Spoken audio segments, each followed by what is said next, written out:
All right, we're here with the Coleman Power Steel Pool. Our last one that we had lasted for 3 seasons. We had to get a new one this season, so we actually set the old one up, started filling it. We got about a quarter, well, just a little bit above a quarter way full. Came out the next day and it was almost empty, so we had a major hole in the liner, which we kind of figured that was going to happen over the winter. But so we went and got a new one, and this one's a little different than the old one that we had. Just real quick, just for some helpful tips on setup for the Coleman steel. This is the 18-foot round pool.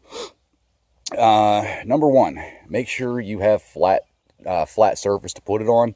If not, you're screwed.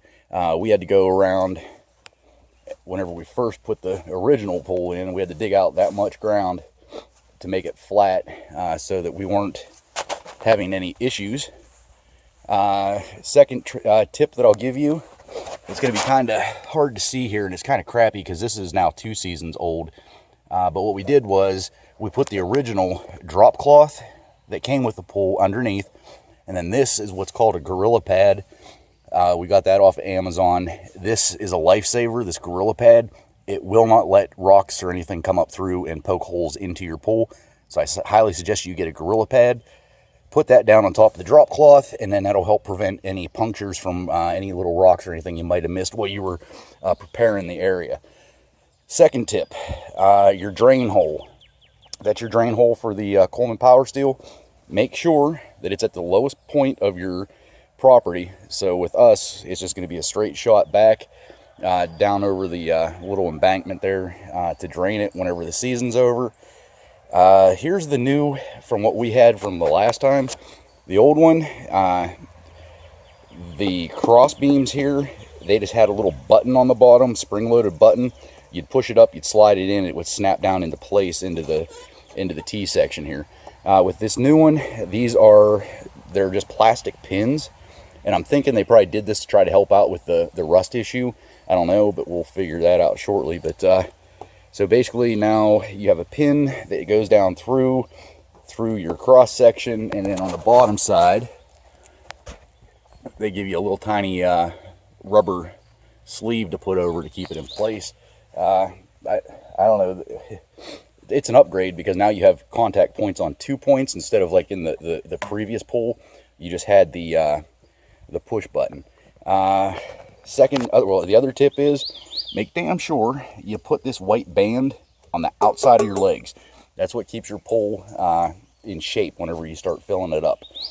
The instructions for this are lackluster. There's a video on YouTube you can watch from Coleman, but it's easy setup. I mean, if you can't figure out that your cross section goes through the sleeve, connects into this, into your T section, and then into your support leg.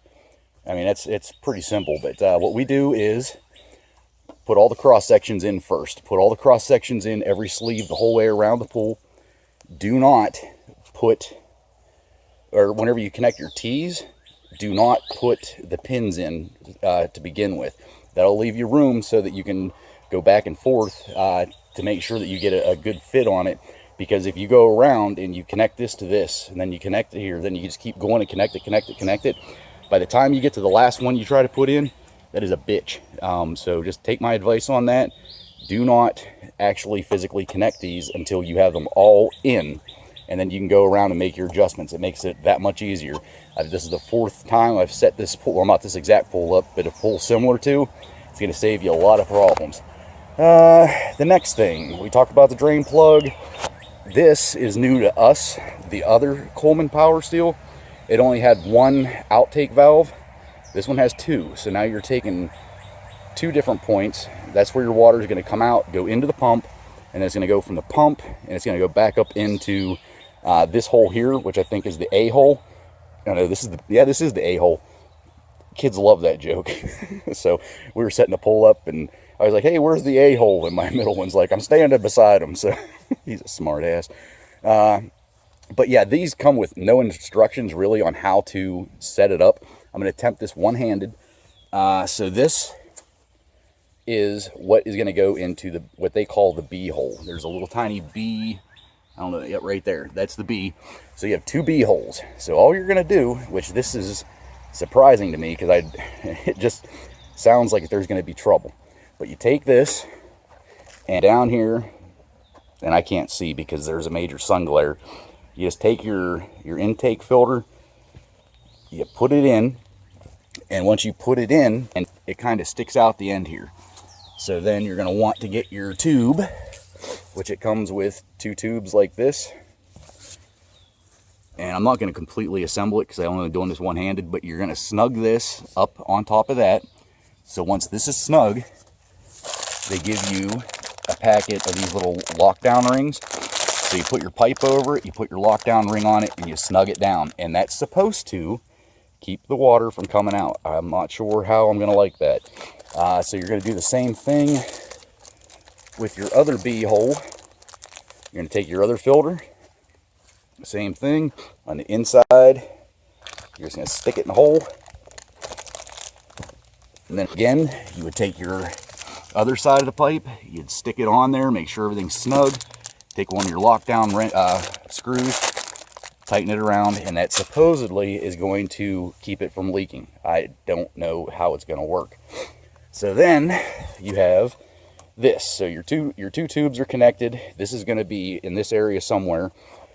You know, put your 2 tubes on, same thing. Put your lockdown rings on, or your lockdown screws on, tighten them up. And then this here has the gasket.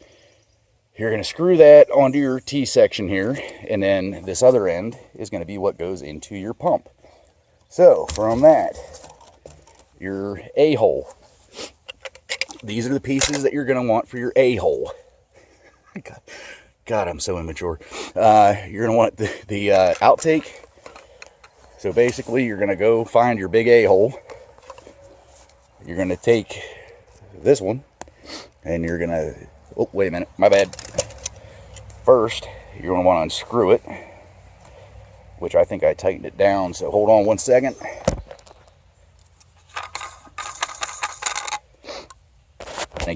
All right, you're going to take and unscrew the back part off of the actual filter or valve, whatever you want to call it. You're going to stick that through the hole, and then you're going to take your coupler here. I don't know if that's an exact word. It sounds good though. So you're going to take your coupler and you're going to stick it on and screw it down. I'm trying to do this one-handed, but anyway, you get the picture. You screw it down so it's tight, and you have your gasket here, which is going to make a seal on the inside of the pool. So then you have that, and then this piece here with the lock valve on it. Basically, once that's all snugged in, you're going to put this into the end of your, I'm just going to keep calling it a filter. That's not the right word. And then you just screw it down. And again, it's got a gasket on it. So tighten it up. And then with this on the top, you can see where it says lock or unlock. That's what you would do whenever you got to change the filter or do something with the filter. So this is the other point that I want to take with this filter system. All right, let me put you on pause so I can actually hook this up so we get a better idea. Be right back.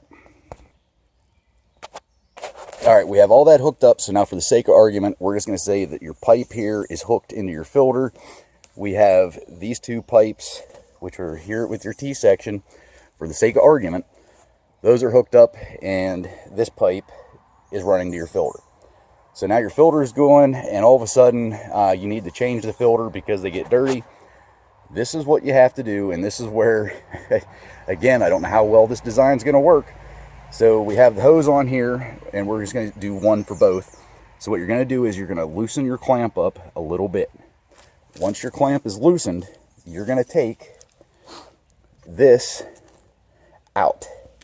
So you're going to pull your filter out, or your strainer, whatever you want to call it, and the pool comes with these little plugs.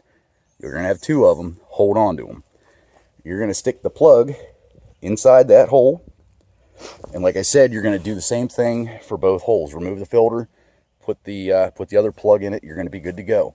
You're going to want to come over here. You're going to want to make sure that you have this turned to the lock position. This makes sure that no water is able to get down into the pump, because say we have the pump here.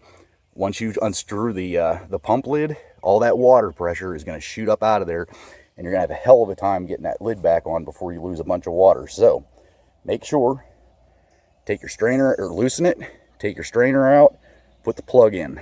Loosen it, take the strainer out, put your plug in. Turn that off, you're good to go. Once you do whatever you need to do with your filter, what you're going to do is you're going to switch your plug for the filter again. Make sure you tighten up your clamps on both of them. You're going to come over to this one, and you're going to turn it on. Once you turn it on or open it up, you're going to come down to your, again, my imaginary filter, because I don't have it here, and everything's all sealed up, everything's on. There's a little air cap on the top. Turn it counterclockwise, you're going to hear some air, and then you're going to have some water come up. Once the water comes up, crank that back down, turn your pump back on, and you're good to go. All right, I hope that helped out for some tips and tricks on how to get this done, and we'll see how this design works once we get her filled up. All right, guys, later.